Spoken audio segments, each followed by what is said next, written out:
Let's go ahead and get started for the people. So Financial Aid 101, Show Me the Money is the title of this, and it fits the situation well because that's the first thing oftentimes that students would like to know prior to making a selection of an institution of their pickings. And of course, the FAFSA allows you up to 10 schools, correct?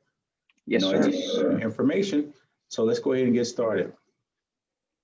All right, everybody. Go ahead, Mr. Kareem. I'm sorry. All right, no problem. Can you see the next slide? Yes, sir. All right. Now, the goals of Financial Aid Office, the primary goal is to assist students in paying for college, and it's achieved by evaluating families' ability to pay for educational costs, distributing limited resources in an equitable manner, providing a balance of gift aid and self-aid, self-help aid, and implementing federal and state regulations for their college and university. Mr. Ba, you want to speak upon evaluating a family's ability to pay for educational costs? Absolutely. So when a student completes the FAFSA, right, there's estimated or expected family contribution that is attached to your FAFSA, right? So the federal government uses a methodology to calculate your expected family contribution. It's not necessarily how much you're going to pay, but it's a number that allows the federal government to know what threshold you fall under, right? So your ability to pay depends on a lot of things, right? Your family's income, right? Your household size, and things of that nature. So those are the things that when you complete your FAFSA, you get an opportunity to input that information in the system. And then it spits out a response for you through something that we call an ISAR or a SAR, S-A-R. So that information is what financial aid offices will use to determine how much Pell Grant you're going to be eligible for. And, you know, if there's additional supplement grants, and of course, most of the students will be eligible to have their direct loans and their direct unsubsidized loans and things like that. So it's a combination of elements that the FAFSA, you know, take a look at so we can decide, or we would decide what threshold the student falls under. All right. And what is financial aid? As Mr. Boss stated, financial aid consists of funds, scholarships, grants, loans, work study provided to students and family to help to pay for post-secondary educational costs. All right. So what we're going to do is go into a quick overview to have a discussion about what financial aid is.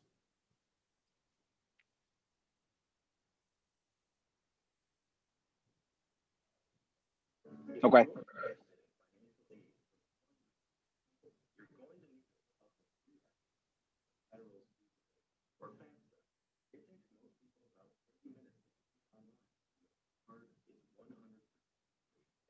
Can you hear that?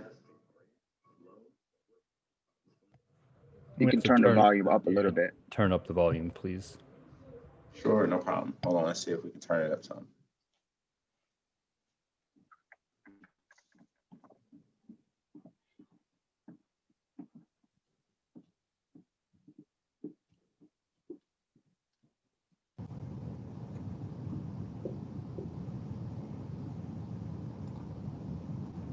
If you're How about now?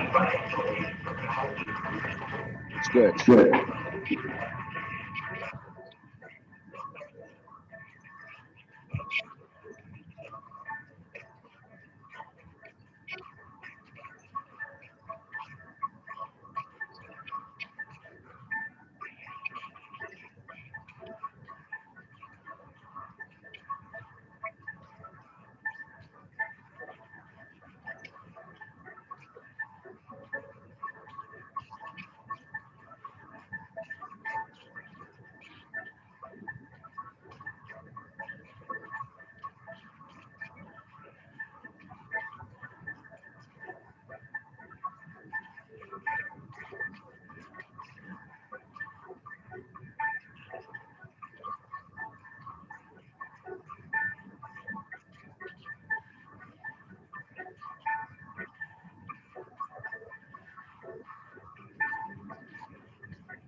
All right, so that quick video gives you a breakdown of some of the things that me and Mr. Barr are discussing this evening as it relates to estimated family contribution, resources, and what financial aid looks like. Now, one of the key things you want to take away from that, going to the right website to apply for FAFSA.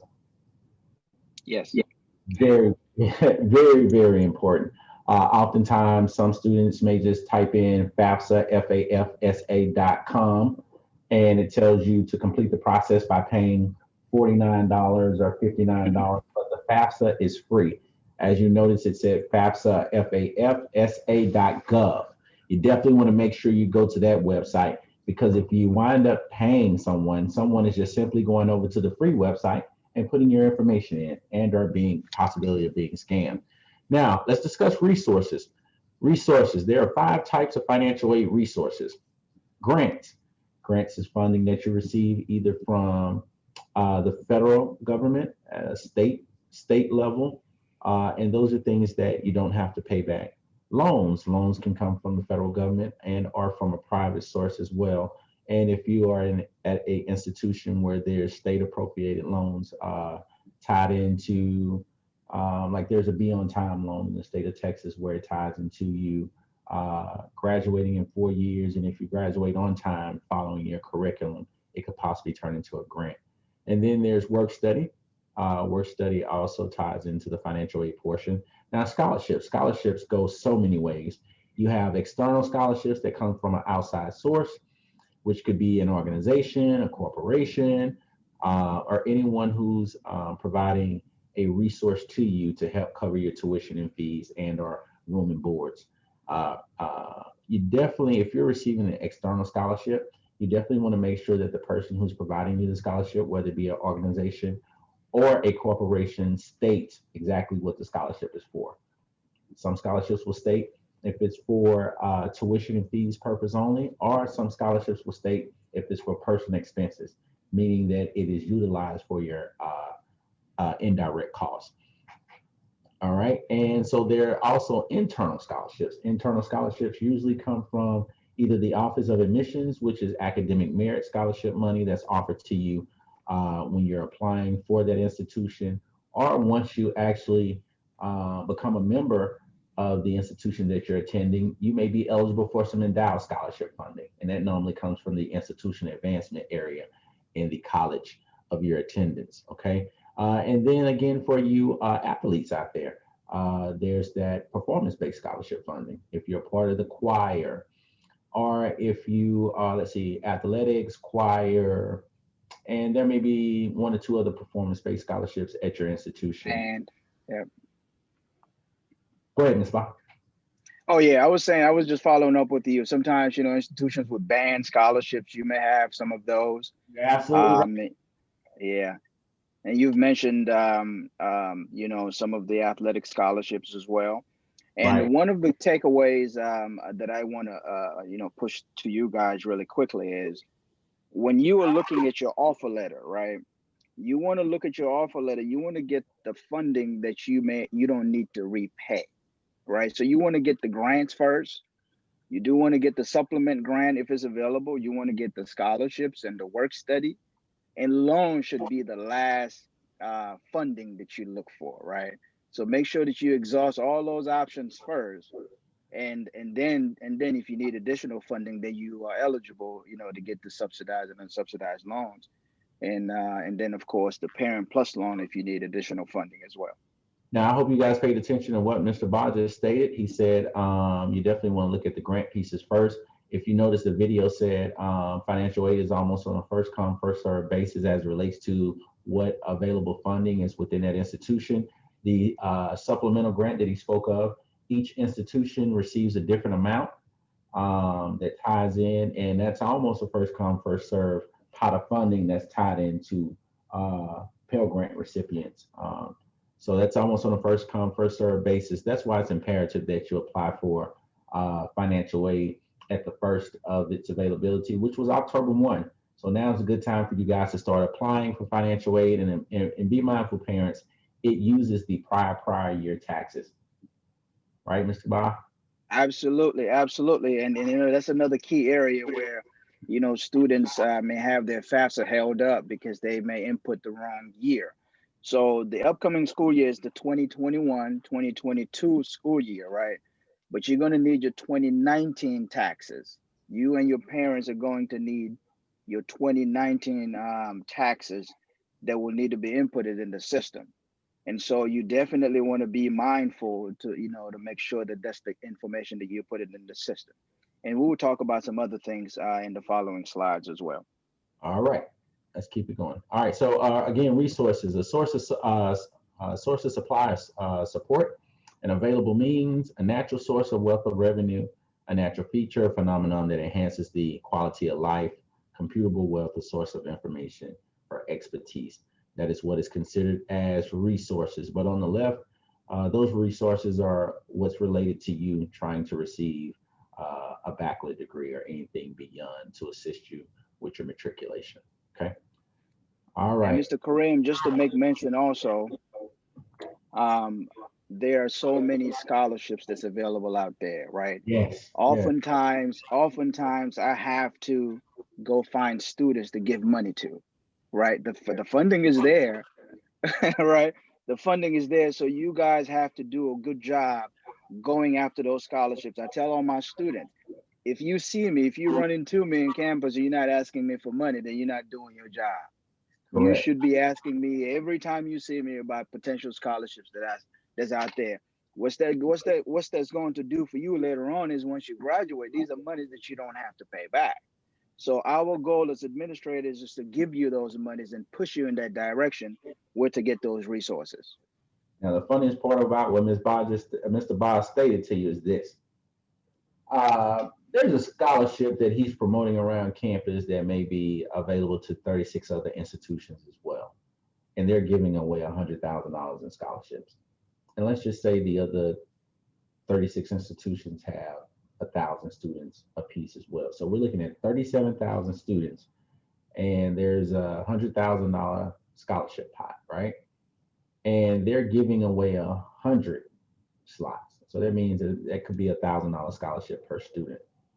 By the time the deadline hits, Mr. Ba may receive a phone call or an email from that corporation saying, hey, out of 37 schools with 37,000 students, we only have 60 applicants. Can you at least find me 5 students from your institution to apply for this scholarship and I can gift them as long as they meet the criteria? Now, the 37,000 students, they couldn't get 100 students or 1,000 students to apply. 10% of 37,000 is 3,700. They couldn't even get 3,700 students to apply to get $1,000 a piece for free money. So when Mr. Boss says that, hey, oftentimes these corporations or donors may call and say, listen, we haven't even met the status of people trying to apply. And the issue is what you don't do today could hurt the next person after you, meaning that a corporation gave $100,000 today. Mr. Bob goes back next year and say, can we have 200,000? They say, why? You didn't spend 100,000 we gave you. We're only giving you 50 this year. And it cuts down the money that the other students are available for. Okay, so you definitely want to take heed to what Mr. Bob stated on that. Free application for federal student aid. Mr. Bob, you want to discuss it? Yes, sir. So this is the beginning of financial aid, right? So you've been accepted, right? You got that acceptance letter, right? You have your classes, and now you need to figure out money, right? The most important part, right? How are you going to fund your education, right? So when you're doing your FAFSA, there are a bunch of information that you need to have in hand, right? So you can complete it on time and correctly. So these are personal and financial information from you. First thing is the first thing I want to make mention of, I know it's coming up on the next slide, is you need to create a FSA ID username and a password. Not only you, but your parent have to have one as well, because this would be the electronic signature. So once you file the FAFSA, now see we have FAFSA.gov. That's the old website, right? So you need to go to studentaid.gov. So they've compiled all of the website into one now. So you would go into www.studentaid.gov. But also know that once you type FAFSA.gov, it would take you to that website, right? But if you want to go to it directly, you can do that as well. So you must create the federal student aid for you, and your parent must have one for them as well, because that's the way that they were going to sign the FAFSA. I have a lot of students who will call me and say, hey, Mr. Ba, I did do the FAFSA. Yeah, you did it, but it's pending because you never submitted it. So you have to go through the entire process and actually click submit, and then you will get a confirmation saying, yes, your FAFSA has been submitted, right? And it's pending review. And almost always, as soon as you submit your FAFSA, it will kick out your expected family contribution. So you would know right then and there what's your EFC. It's very important to know your EFC, right? Because this is how you would know how much in Pell Grant, for example, that you would get, right? And almost always, if funding is available, since it's on a first come, first served basis, there's a supplement grant that's also available for students who have Pell Grant, right? So it's very imperative that you go ahead and complete your FAFSA quickly, right? So for example, October 1, this is 2 weeks ago, FAFSA opened up for next school year. So I got 1,000 applications already for FAFSA. Students have already started completing that information. So I'm already beginning to package those students and give them offers, right? I'm giving them all the SEOG money. So once it runs out, it runs out. I cannot hold that money. So it's very important for students to go ahead and begin that process and complete it as quickly as possible. Now, one of the tools that you can use to eliminate or limit your chances of being selected for verification is something called the IRS data retrieval tool, right? So when you go to studentaid.gov and you go through your student information, they're going to ask you about your financial information, and they're going to ask you about your status, right, to determine whether you are a dependent or an independent student, right? So almost always first-time freshmen or first-time students are dependent student. It means that they have somebody else who claims them, right, as a dependent student. So there are about 7 or 8 or 9 questions that they ask you to determine your eligibility, to determine what status you are, if you will. And so the IRS data retrieval tool is really a cool piece that will limit or almost eliminate the chances of you being selected, right? So this is a tool you would click and it would transfer you directly to the IRS website, and your parents' population and your parents' demographic information will pop up. All they will need to do is to ensure that they put the address from the same address that they used when they filed their taxes in 2019, right? If you can successfully put that address in there, it would take you into the IRS website, and all you have to do is click to transfer all your information. So it will grab and dump all your parents' information and your information as well into your FAFSA. So what that does is it eliminates financial aid offices from asking you to give them a tax transcript in the event that you get selected for verification. Now, if you get selected for verification, it's not a bad thing, right? It's just almost always the central processing system, the computer, randomly select 30% of students, right, at almost every institution. And they do it randomly. So if you get randomly selected, don't panic, right? Don't panic. All you have to do is just submit those documents that they are requesting. Almost always is a tax transcript or a verification worksheet, and every institution will have their own forms of verification worksheet. So you will reach out to the financial aid counselors or the financial aid office and ask if you are unsure about which forms to fill out. And once you fill those forms out, I would also suggest that you follow up with them to see if they received the forms, to see if there's anything else that you would need to do.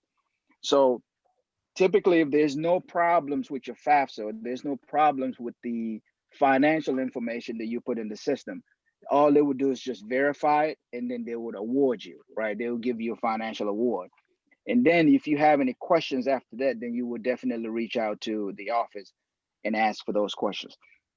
Now, as far as dependent and independent student, right? So there are about 9 questions that they ask you in the FAFSA to determine that status, right? So they will ask you about your age. The age is one of the first things that they will ask you about. So if you are 24 years old or 24 years or older, you are considered an independent student based on age. But if you are younger than that, you will be considered a dependent student, right? They'll ask you about marital status. They'll ask you about dependents, if you have any. There's a veteran question.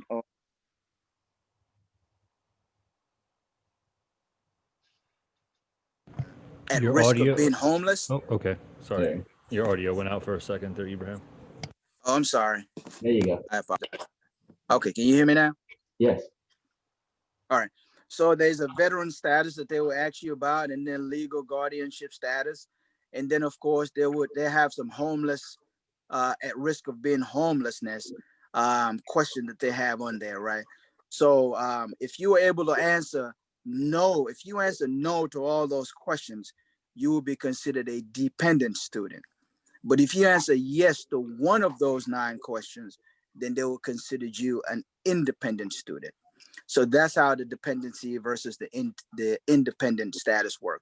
Now, a dependent student, all that means is that, of course, there's someone else is claiming you under FAFSA or under taxes. Of course, you know, if you decide to get any loans, they will give you subsidized and unsubsidized loan in a certain amount, right?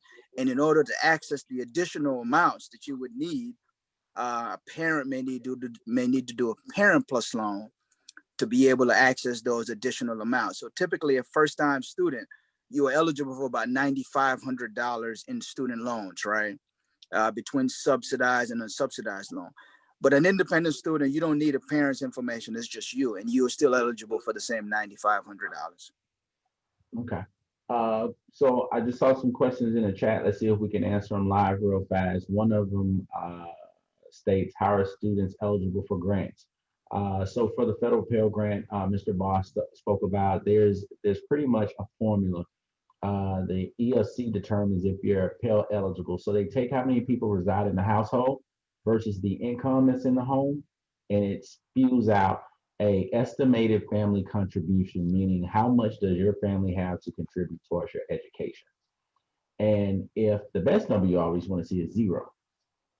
If your family has a 0 EFC, that means that you're 100% eligible for Pell Grant funding.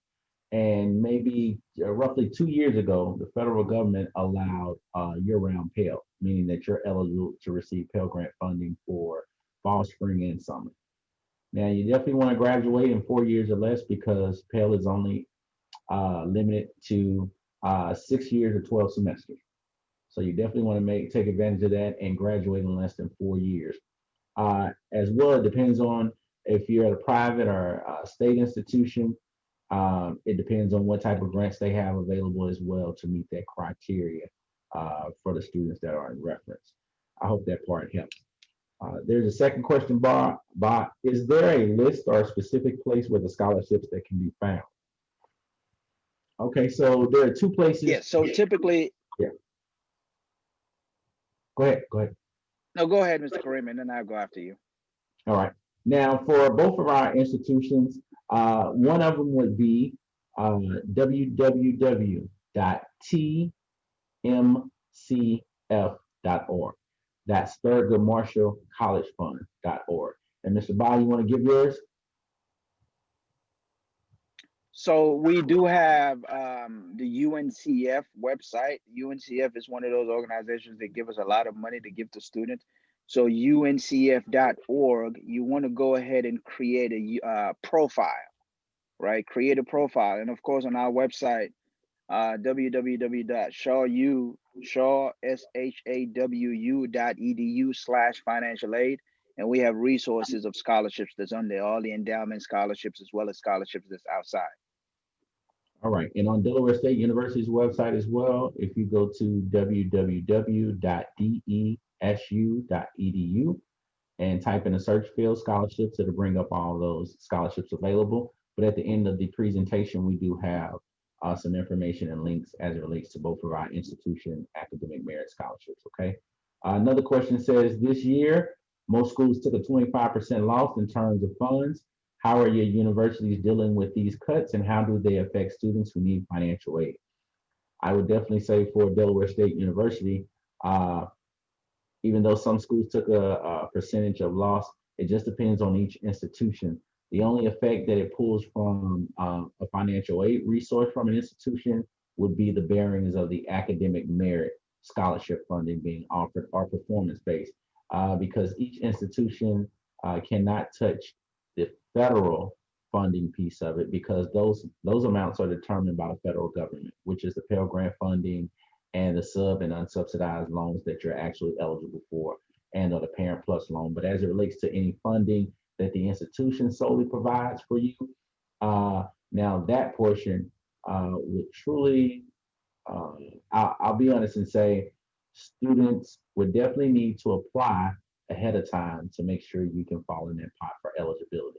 Do not wait to January, February, March trying to say, well, let me go ahead and apply for school now, and you could be a stellar student.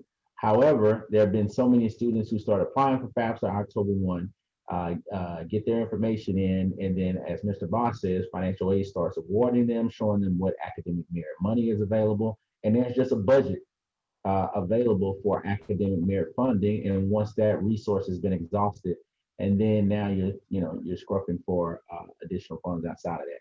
But also be mindful that once you've been accepted at any HBCU institution for either Thurgood Marshall or United Negro College Fund, that's one of the requirements. It says have to be accepted or admitted. It tells you the GPA requirements, and most of them start at a 2.5 or above, and the classification. And a lot of times those scholarships start off for high school seniors, freshmen, high school seniors, college freshmen, sophomores, juniors, seniors, or grad students. All right. And even if you start college, let's say, for instance, you got accepted into college and had a 2.3, right? And you were not eligible for a UNCF or Thurgood Marshall scholarship at that moment. Your first semester now dictates who you are. So let's say after your first semester, you make a 3.8. You're no longer the 2.4 GPA high school student. You're now a college freshman who's already admitted into the institution with a 3.8 GPA. Now you need to start applying for those scholarships throughout the academic year, because these scholarships come at different times throughout the academic year. All right, so you definitely got to keep that in mind. Let's go to the next one. Mr. Bob, you want to talk about who is the parent on the FAFSA? Absolutely. So this is a very critical question, right? Oftentimes, a student may not have their biological or their adoptive parent. And of course, there's a older cousin who's taking care of that person, and they want to put that person down as the parent. Does not work that way, right? So the federal government wants to make sure that it's a legal parent or biological or adoptive parent that is that's the definition of who a parent is, right? And so it's a legal parent. It includes a biological or adoptive parent or a person that the state has determined to be your parent. So oftentimes a student would say, well, I'm 22 years old, I live by myself, and I'm an independent student. It does not work that way, right? And so you have to have somebody as a parent on your FAFSA if you can meet those status questions, right? Grandparents, foster care, foster parents, legal guardianship, older brothers and sisters, widowed, step parents, and aunts and uncles are not considered parents, right? Unless if they have legally adopted you, right? Or they have legal guardianship paperwork that almost often the financial aid office would request for that documentation to be submitted before we can move forward to that.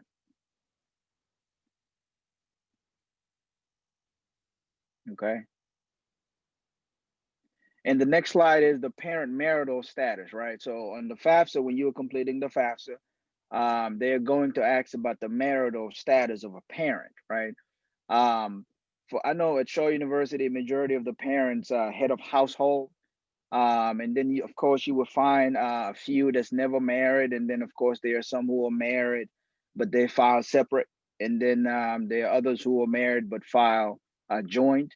And then of course you have the divorced or separated parents or the widowed parent. So you have to indicate in FAFSA which status is your parent. And you have to be mindful, right, when you're doing this, because this is what creates the verification selections, right? So for example, if you put down on your FAFSA that your parent was never married, but then you have two parents on there, the system is gonna select you for verification so we can clear those things. So you wanna make sure that you're consistent, right? In providing the correct information that the offices need so we can process your FAFSA, or so the system can process your FAFSA so we can get an ISER so we can go ahead and package you. And oftentimes, it can be intimidating. I'm just going to put that out there to you guys. There's over 100 questions in the FAFSA. I know there are talks right now about streamlining that to, making it less than that, right? I was on a panel a couple of weeks ago. We was talking about condensing 130 FAFSA questions into about less than 50, right? So there's still talks about doing that. So we don't want you to be intimidated with the FAFSA, right? There's step-by-step and line-by-line instruction on every line that you would need, right? So go through that and do it right. And if you do it right the first time and you are cleared, you don't need to do anything else, right? So oftentimes I would have already packaged a student and send them an offer letter.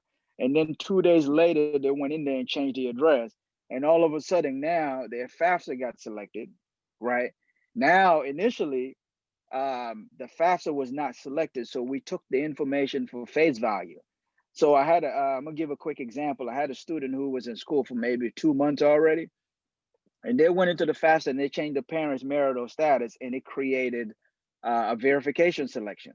So we requested that information for the students and the student was unable to give us that information because the mother did not file taxes and the mother made more than $11,200. And so they were above the threshold.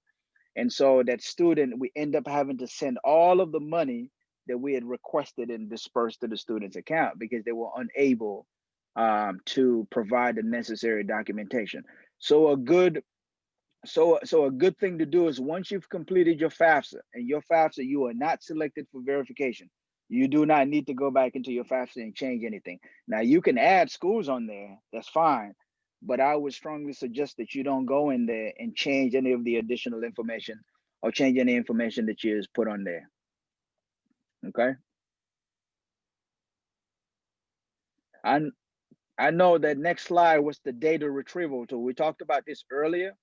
That's a very, very important tool that will help streamline your process really, really quickly, right? So once you've completed that part, in 24, 48 hours, schools have turnaround in 24, 48 hours. They can literally send you an offer letter if there's no issues with your FAFSA, right? And even if you've done the IRS data retrieval tool and you're selected for verification, we are not going to request that you send us any tax information because we already have that in the system. It's verified, right? And so the only thing that you may need to submit would be a verification worksheet. So this is something that you fill out your biographical information and your work information, and then sign it and send it back to us. And then we will clear it and then go ahead and package it. All right, Mr. Barr, we have 2 questions that are relevant to what we're talking about right now. One person says, if I am not on my dad's taxes at all since they're divorced, then do I need to put him on there? So if you are not on your dad's taxes, you have to determine which parent that you live with 51% of the time during that year, right? So you determine which parent that you live with 51% of the time, and that's the parent that you need to put on your FAFSA. All right, my mother has full custody of me. Full custody of me, do I have to put my birth father on there? It says if your mother has full custody of you, you can, if you live 51+% of the time with your mother and they are not married, you can put your mother's information in there. You don't necessarily need to put your father's information on there.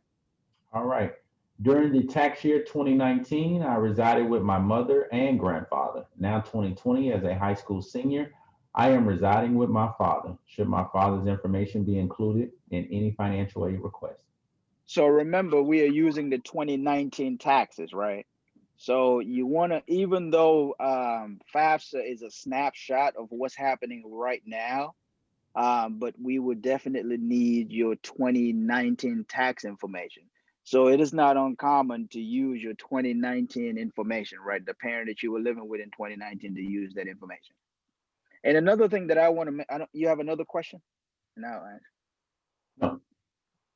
Another thing that I really want to mention really quickly, there are sometimes special circumstances that exist, right, in the household, right? And oftentimes, if you're able to tell us what the special circumstances is, financial aid officers can make a determination on what needs to happen for you, right? So for example, if you don't have let's say you don't have a zero EFC after you've completed your FAFSA, and a parent lost their job or somebody was ill, you can give us this information. We can go back in the system and do some type of professional judgment to get you down to that threshold that you need to be in an effort to get maximum payout. Okay, so special circumstances do exist. So if you have that, don't be afraid to share that with your financial aid counselor. They can give you guide as to what you need to submit in order to have access to those additional funding. All right. Now, with the pandemic going on, do you know if colleges are still accepting or meeting our ACT, SAT scores? A lot of colleges around the United States are going with a admissions/test optional policy. Now, here's the thing with the admissions test optional policy. These institutions, as well as ours, we look at you holistically. So we're looking at the course requirements completed, right? You have to have a 2.0 or better on a 4.0 scale. Have to have graduated from an accredited high school or senior school, right? Or certified homeschooling. And you have to make sure that you completed all 19 courses with a C or better. The only issue is you're not eligible for any academic merit scholarship funding.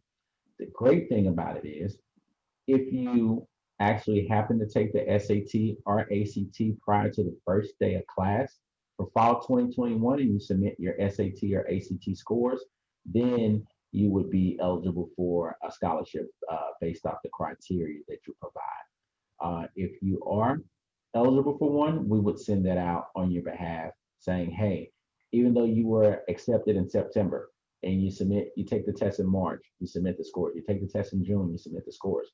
You'll get a scholarship offer if you meet the criteria shortly after and you have the opportunity to take it.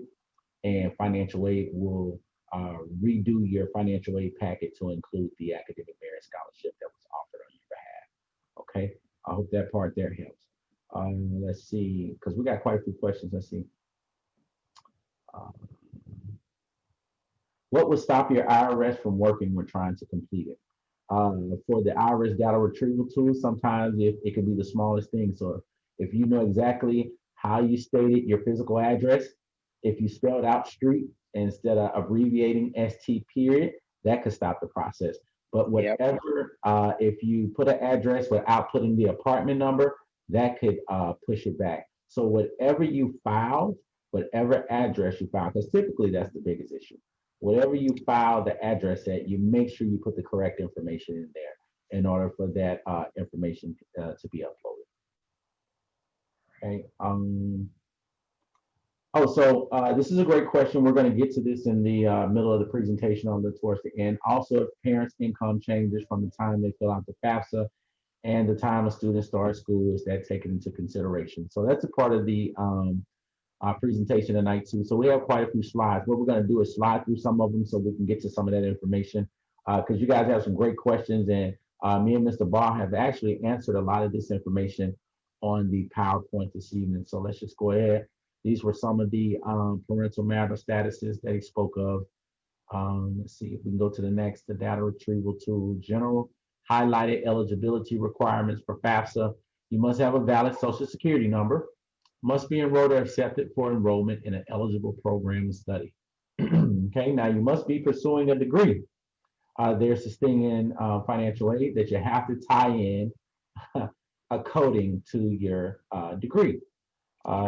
Maybe a good 3 or 4 years ago, the federal government started to do a case study on the amount of federal aid they were providing to institutions and what particular degree and majors who were receiving the most funding, and the back end part as well, trying to see if these students took out this much in funding, what does the career look like in the end result? And it was also a case study too. As we all know, a lot of people who went to college want to have the discussion of how much a loans can be forgiven, and or will the government ever provide any assistance for that? So a lot of things are tied in to make sure that your degree of study is accounted for, calculated based off what type of aid you're receiving. So The Department of Education works aggressively to make sure that everyone is successful for those of you who are trying to receive a post-secondary education. All right. Must be a U.S. citizen or eligible non-citizen. Must be registered with Selective Service. For you guys out there, the moment you turn 18, if you hadn't done that, you could be flagged. So you have to register for a Selective Service for that. All right. Key components of financial aid. The key components: student demographics, full name, social, date of birth. And of course, it just shows you about New Jersey applicants must provide an answer to the driver's license questions if you're from New Jersey. All applicants must indicate their gender, student income, and assets. Again, the IRS data retrieval tool. You see, we keep bringing up these key phrases. It eliminates the extra work because sometimes you can say, hey, I'm waiting on my award letter, Mr. Bob. I haven't received it. Mr. Bob says, hey, I've sent you out several emails stating that you're in verification. You never sent back your documentation. And he can't provide you an award letter if you haven't provided him the supporting documentation to fulfill the components necessary in order to check you off and say, now I can see what you're eligible for. Student status, dependent versus independent, parents demographic, who is the parent, we need the social, last name, and date of birth. Okay, the key components continue. Again, remember these key phrases: household size, parent income determines the EFC, the number of people in college, the IRS data retrieval tool, income earned from work, dislocated work, federal means, tested benefits. All these are intricate pieces as it relates to the availability of financial aid. Frequent FAFSA errors. I think that's what we're talking about, Mr. Bach. You want to That's talk right. about that? Absolutely. Social security numbers is one of the big ones, right? So when a student completes that, when you complete or create your FSA ID, this information is sent to various government agencies to verify who you are, right? So once they verify who you are, then they would send that information. So if you go in and complete a FAFSA and then you put, incorrect information, is going to kick it back out, right? Because that's not the correct information, right? And I talked about earlier about parents being divorced or remarried. So you have to make sure that you put the correct information on there. Otherwise, it's going to kick it back, right? Untaxed income, some students, oftentimes or parents won't put that information on there, right? And taxes that you paid, you want to make sure that you put that information correctly. So oftentimes, when we do verification, I noticed that oftentimes the household sizes that we may have an issue with, right? So on your verification worksheet, you have to list all the people that live in that household if you were selected for verification, right? So students will list that their brother, who's 26 years old, lives in the household, and that is true, but you cannot count him because he's over 24 years of age, right? So anybody who's 24 years of age, you shouldn't count that person as somebody who's living in the household. So that's something that you want to take, pay attention to. Of course, real estate and investment net worth and assets and all of those things. So you want to make sure that you use the IRS data retrieval tool, and that's going to help you eliminate a lot of the errors, right? Or, that they may slow down your process of getting an offer letter right away, right? Like I said, I've already imported 1,000 applications already for FAFSA. In the next week or two, I'm getting ready to start sending those offer letters for August of 2021, right? So we getting ready to start processing really quickly. And so it's imperative that you do your FAFSA and make sure that you do it correctly and pay attention to all those errors. So oftentimes you may complete your FAFSA and everything looks good, but you did not register for selective services. So it's a C flag that's going to be created, right? You must be registered in order to get aid, in order to get federal aid. So those are things that may come back as potential errors on your FAFSA. Now, I'll say this, and this is one of the most frustrating things for a financial aid administrator and/or workers in that capacity. If let's say we got Thomas and we got Bobby, they hang together. Thomas and Bobby went to the same elementary, middle school, high school, live in the same neighborhood, right? One was Val, one was Sal, and the opportunities are equally yoked, right? However, since they're best friends, they decide to apply to the same school, right? Thomas gets an award letter back and Bobby gets his back. They look at him and say, oh man, something's not right. Thomas, you got full Pell, you got some other opportunity. You got full Pell, you got SEOG. Bobby goes home and tells his mom that Thomas got Pell and SEOG. Bobby's mom calls the financial aid office and says, hey, you guys are doing my son a disservice. Something's wrong with our award letter. Mr. Boss says, what do you mean? It's like, well, I don't want to say it, but my son's best friend, they grew up all their lives, they make the same grades. One has more money than the other.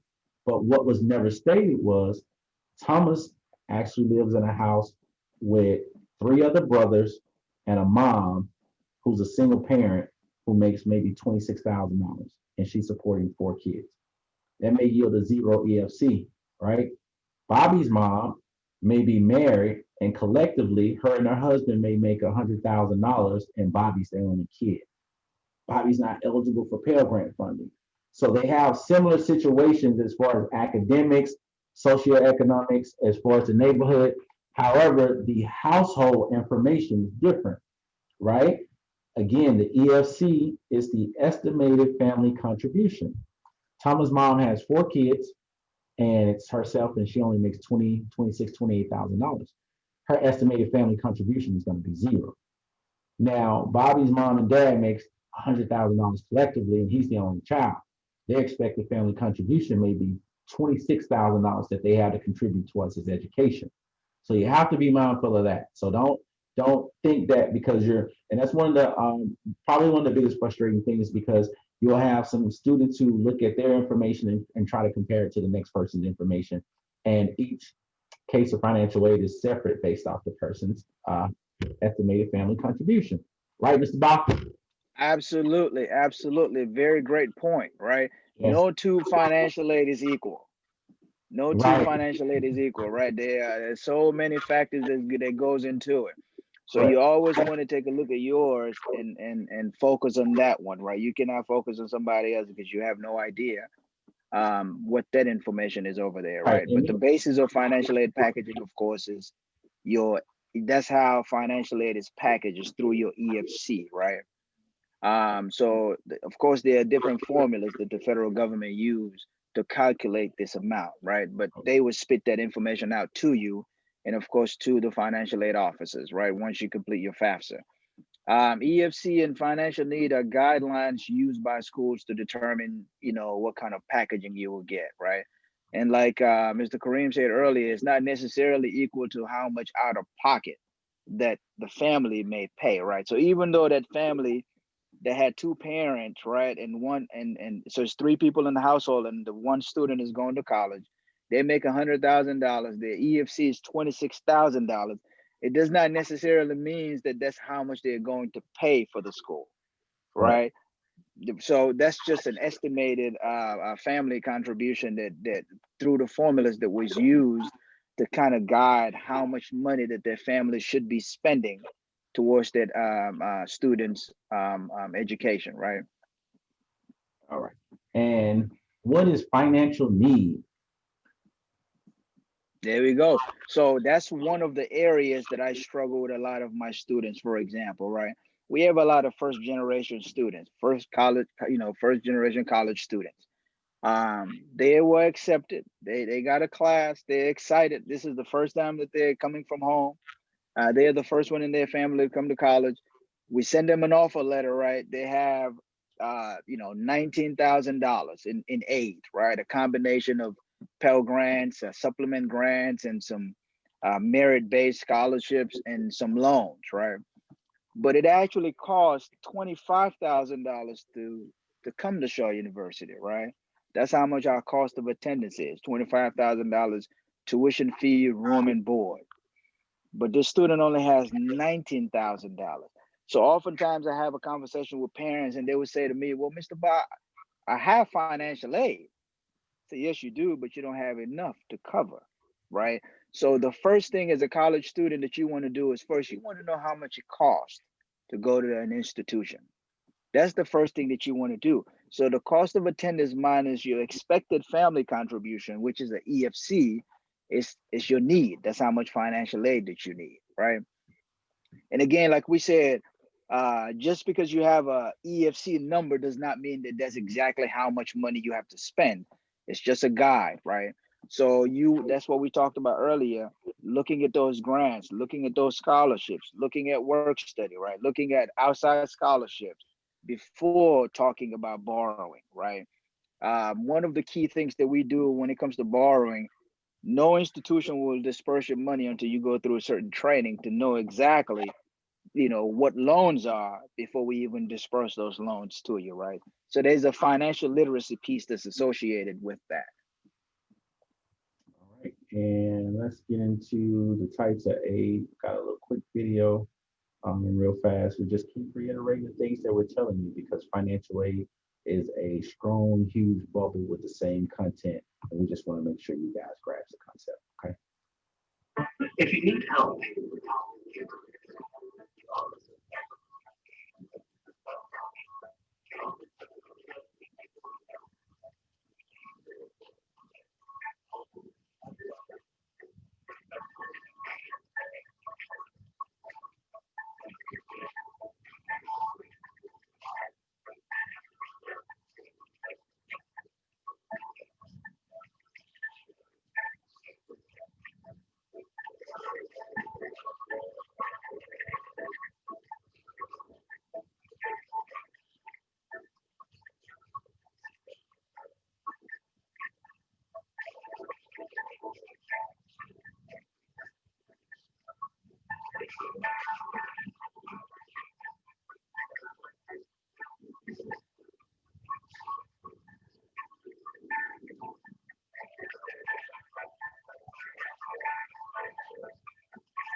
or need assistance, you can contact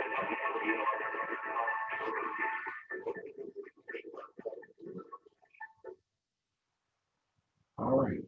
Again, now the cycle of financial aid. Again, we stress it.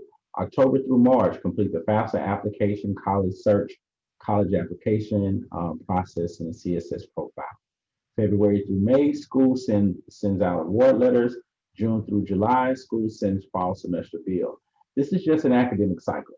So even though the calendar year is the calendar year is January 1 through December 31st, I want you guys to remember in the higher ed world, which is post-secondary, college, the calendar year is July 1 to June 30th. All right, so keep that in mind, July 1 to June 30th. And a lot of things begin to open up after July. So of course, when that July 1 mark hits, August hit, those juniors who are on the call, soon as August 1 hit, a lot of schools open up their application process for seniors. 2 months later, October 1, the FAFSA opens. And then next thing you know, the housing applications open for institutions because they're bringing you in. All right. And then for the next 6 to 8 months, the correspondence continues because you're preparing yourself to go to your next home for the next 4 years or less. Remember, we keep saying 4 years or less because it's imperative that you go to college and you take all the courses required in order for you to receive that bachelor's degree in 4 years or less. That's a major component, and also to cut down on the cost of your financial expenses. All right, where do I go from here? All right, so you obtain and review admissions, financial aid material, and deadlines from each school to which you're applying. All right, you got to meet all the application deadlines. Start applying now. Complete the FAFSA and any application materials required by the school. So as Mr. Barr and myself are stating, I'm with Delaware State University. He's with Shaw University. We have our application deadlines out there again, because if you're applying this afternoon, right? Let's say you're applying to Shaw University. Let's say you're applying to Delaware State University. You apply to both our institutions. You're uploading your transcripts and test scores. And then within the next 48, 72 business hours, we're sending out acceptance agreements. Congratulations, you've been accepted. Now the next step is Mr. Ba, his financial aid department, or my financial aid department at Delaware State University, would like to see your financial aid in place so we can see what you're eligible for, get that packet of information out to you so you can make the best sound decision about what colleges seem financially feasible for you, right? So I know in the chat, Mr. Ba, there were a couple of questions where a parent said, this is a good question too. It says, so by looking at the financial aid award, how can I determine what's best for us? So that's sitting down, having that conversation with your child saying, hey, this school costs $25,000. This is what you are allotted in aid. That means, let's say if the balance is zero and everything's covered, now you can put that to the right-hand side of the table and say, this is an opportunity. If you look at the next school, and that school is $42,000 a year, and it leaves you with a balance of paying $11,000 to $15,000 out of pocket. You sit down with your child and say, hey, this school right here leaves us with a $15,000 balance, means $7,500 each academic semester. Let's see if there's any other scholarships out there available. If not, this may be outside of our range. But here's the thing that you got to think about. The school that you received all the funding from may not have your degree that you're looking for, but it has the funding in order for you to receive a degree. However, the school that has the $15,000 balance remaining may have the degree and the pipelines that'll get you to your career field.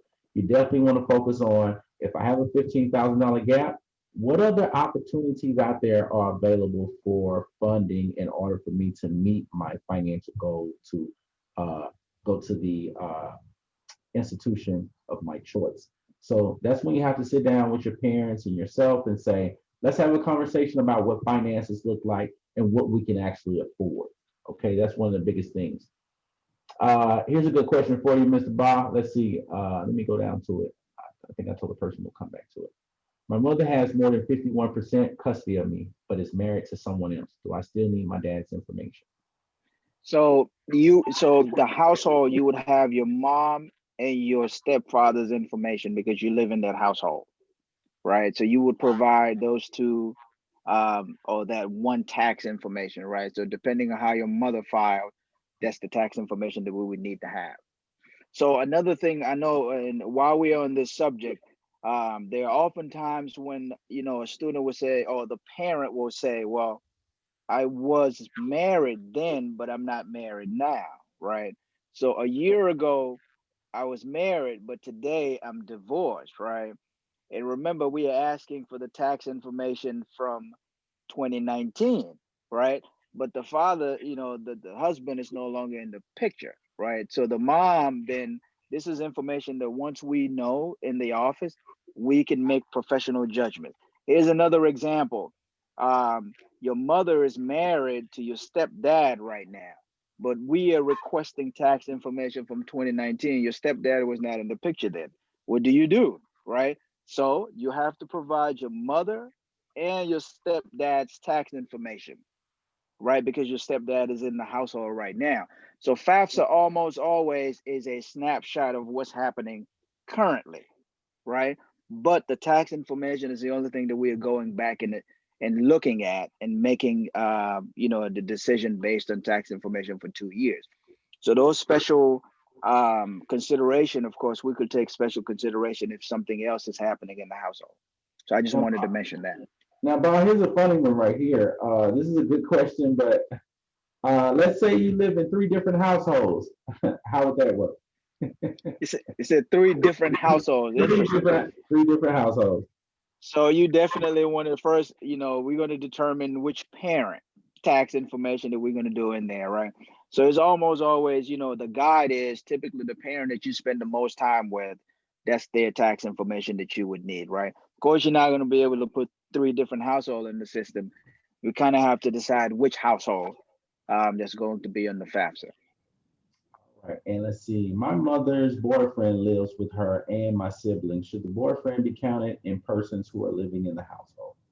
No, as long if they are over 24 years old and they are not married. If they are married, yes, but if they are not married, you cannot count that as somebody who is in the household.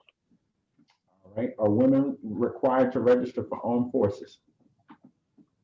No. All right. All right. So, and then here's another question. Are room and board costs different from all other costs? So you have, when you're attending an institution and it gives you a breakdown of tuition and fees.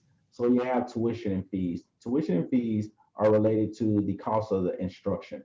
The fees could be health insurance, medical fees, any other fees related that are tied into tuition related fees. Room and board is simply the cost of living in the dorms and the meal plan.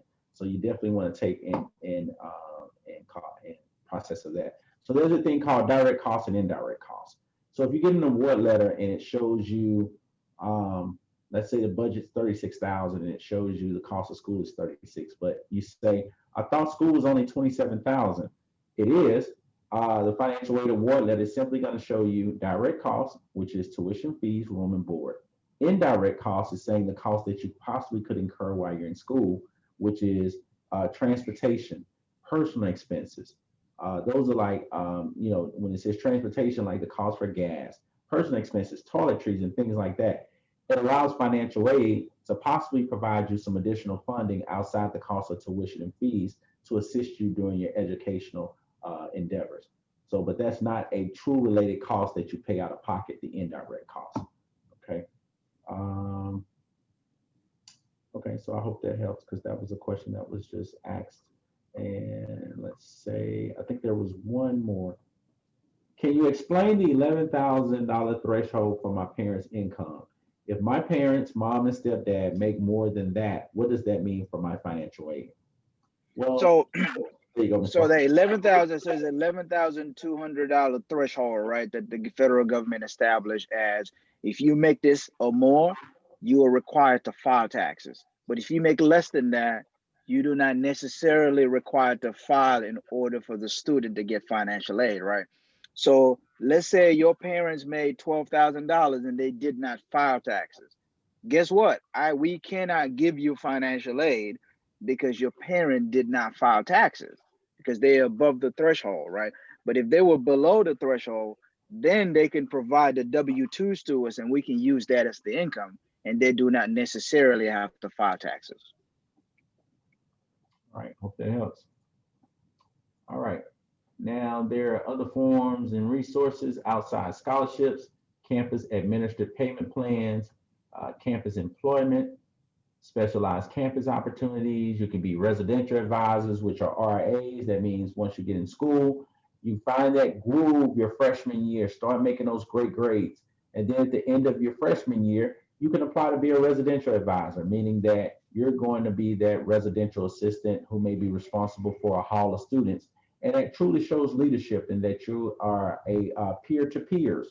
That's one of the greatest things, as well as, so residential advising is just like someone on campus who knows that they're great at math. You may become a tutor, right? That's right. And someone who's great at science, you may become a tutor in science. A residential assistant is being that person who knows that they have this certain quality. And let me go ahead, because I'm a responsible person, so allow me to go ahead and apply to be a residential advisor to assist my hall and make sure that my fellow peers who came in with me, they're going to class on time, they're keeping their residence hall clean. You just want to make sure that you're intact with the entire institution, as well as your fellow peers for that 4 years or less. Student ambassadors, that means that you're loving the institution that you attend at that moment. And now guess what? You're working as a student ambassador. You're helping the admissions department convey the message of what that institution is saying. We're here to promote and educate academic scholars and make sure that they are global citizens who have the opportunity to survive this global market and contribute to it.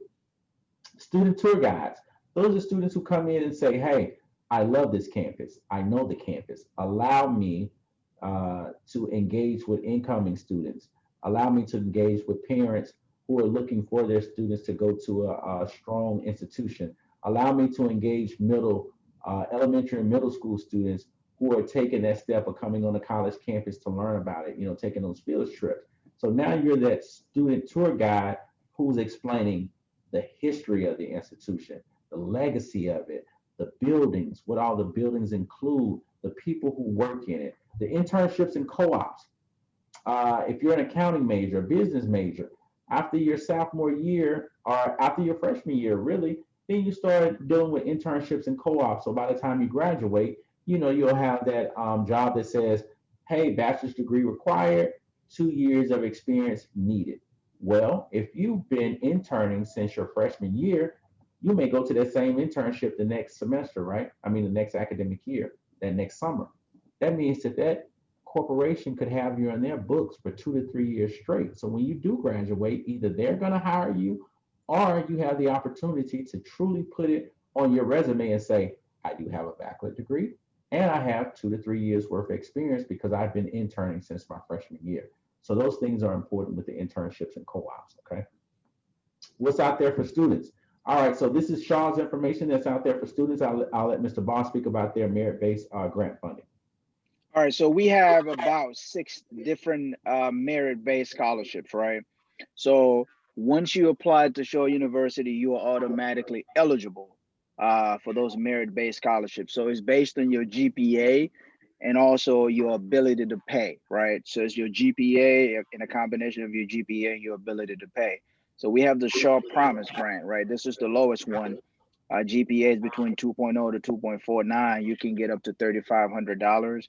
And the Shaw Up, you can get, up to $5,000. And then the Bears, you can get up to $7,500. Golden Opportunity, you can get 10,000, up to 10,000. Inspire up to 15,000. And the Founders, you can get up to $24,994, which is our direct cost of attendance, right? Tuition fee, room and board. Now, once you get to the 3.0 Shaw Bears grant, so we will use either your test scores or your GPA to be able to qualify for that. And we also have something called matching, right? So if you wanted to come to Shaw University, but you have money at another school that's more than what we would give you, we would definitely take a look at it and we can potentially match, the offer that you have from another school. So between Pell Grants and supplement grants and Shaw University merit-based grants, these are things that as soon as you apply, you are automatically eligible for those funding. So it's on a first come, first served basis. You want to go ahead and get your FAFSA done so we can process it and then send you an offer letter. In case any of this may change, we would have already sent you an offer letter. We can honor that. All right. Now for Delaware State University's information. All right, so these are our merit-based scholarships, right? What are academic merit scholarships available at Delaware State University? So we have our full scholarship, which is a full ride to the institution. So all the students who are on right now, that's an out-of-state scholarship that is worth up to $30,000. So of course, it's based off your GPA, which is technically a 3.8 or above, a 1240 above on the SAT, or a 26 and above on the ACT. It gets you a full ride at Delaware State University. And then you have the full tuition scholarship, which covers a full tuition up to 4 years. And it covers the entire cost of tuition minus any other federal aid in relation to that. The partial tuition scholarship covers a partial form of tuition. So you're looking at really a full semester of tuition, but it's broken down in half each semester. And that scholarship is worth $86.47. And the full tuition one is worth $17,294. And then we have the GAP scholarship. That scholarship is eligible to students to meet just the simple gap that may be missing in that small piece of financial aid that they're looking for to help plug in away at some of the costs of that. Definitely on the website, desu.edu, you can click on the search field, click on scholarships. But once we end it, I'll definitely drop all the links to that, as well as the online application and fee waiver code. So you'll get a chance to, if you wanted to apply online, use the fee waiver code, and also take a look at the scholarship that we have available. All right, private scholarship search. As me and Mr. Ball was talking earlier, the institution college website is your best bet. to find out what are the resources that are available, your local library, local businesses, civic organizations, and churches, even your parents' employer. Oftentimes, I've seen parents who have policies, well, let's just say Liberty Mutual Funds. They actually have scholarships that are out there available for policy holders. So parents, you want to look at what type of insurance that you have, be it car insurance, or life insurance. Sometimes those websites will have scholarships available for students or their policy holders who have kids who are going to college. As you can see, tmcf.org is Thurgood Marshall Scholarship Fund. There are some scholarship opportunities out there right now. UNCF, United Negro College Fund.org, fastweb.com, collegeboard.org, and mappingyourfuture.org. Those are some strong places that you can start off by looking for scholarships. All right. Now, Delaware State University, it all matters. The Office of Financial Aid is always located on the first floor of the administration building. That's the information and the email address, fa@desu.edu. And the contact number is 302-857-6250. And Mr. Shaw, this is your, Mr. Bob, this is your information for Shaw University. Yes, sir. Office of Financial Aid, George Debnam, 118 East South Street. It's on the first floor, and financial aid at shawu.edu. You can send an email to us and we'll get back with you in less than 24 hours. All right. And any questions? I know we have a couple more questions that we probably can get at. Okay. One says, what about out-of-state fees? Are they different at each campus? Yes. So a lot of private institutions do not charge out-of-state fees. They have one same cost all around for students. However, state institutions have a different set of rules. You have to charge in-state students for in-state fees and out-of-state students for out-of-state fees. If you go back, let me see that. I'll show you how. If we go back maybe 2 slides, if I show you the merit-based scholarships, we take into account of what in-state and out-of-state looks like. That's the reason why in-state students only receive a small amount for full tuition, which is $8,200, and out-of-state students receive $17,000. We try to make sure that we are fair around the board to make sure that students are successful when attending Delaware State University, okay? All right. Yep. Another question, let's see. Can I be a school ambassador for our first year? If you are a stellar student your first semester in your freshman year, you can always go to the admissions office or those who are responsible for student ambassadors and do your showmanship. Hey, throughout high school, I was an outstanding student. My first semester here, I have it down packed. I took 15 credit hours and I made a 3.5 or 3.0, whatever you have. And they say, you know what? I believe you have what it takes to be a student ambassador. Let me show you the ropes. And I'll be honest with you, becoming a student ambassador, or becoming a tour guide is how you actually get into a career field in higher ed. Me or Mr. Bob did not go to college to major in college. We wound up probably doing some form of work study for the institution that we attended, whether it been in academic affairs, the admissions office, financial aid, and you wind up finding a different type of love for it because you not only were you on one side of the fence where you were trying to get in college, now once you start working in those departments, you kind of see like, wow, this is amazing to see how many people are trying to get an education and better themselves or their family members. And so you find a love for it. And after you graduate, you say, you know what? I love this school so much. Let me see if I can actually get a job here and just start my career. And that's most of the times how higher ed professionals start off, by having a love of becoming a student ambassador, or work study student, or anything in that capacity. Bob, that was Kareem, I think we have one more question, the time for one more question. Oh, one more question. Let's see. There's quite a few of them. Let's see. What if I don't qualify for campus or work study jobs? Are there any part-time jobs available? You want to answer that? Yeah, absolutely. You know, so you just want to check with your financial aid office for those, and you know, of course, in the financial aid office as well as the career services offices, they would have, you know, part-time opportunities that's available to students. So you just want to check with those 2 offices and they'll provide that information for you.